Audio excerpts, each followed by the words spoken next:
Matagumpay na isinagawa ng Regional Mobile Force Battalion 2 sa ilalim ng pamumuno ni Police Lieutenant Colonel Virgilio Vicon Abelera Jr., Acting Force Commander, ang isang operasyon labal sa ilegal na pag-iingat ng mga bala sa lalawigan ng Cagayan nito lamang Marso taong kasalukuyan.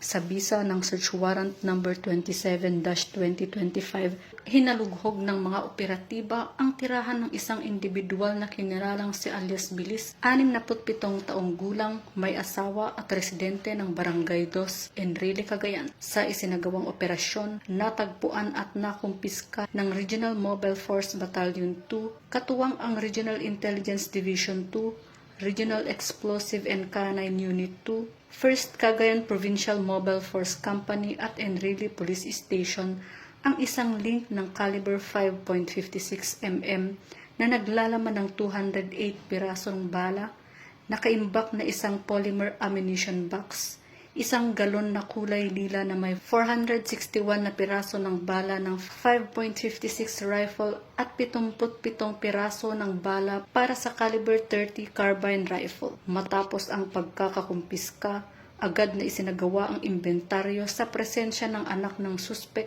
kanyang abogado at isang barangay kagawad bilang mga opisyal na saksi. Nahaharap sa kasong paglabag sa RA 10591 o Comprehensive Firearms and Ammunition Regulation Act, nakaugnay din sa Omnibus Election Code bilang bahagi ng election gun ban ang naturang suspek.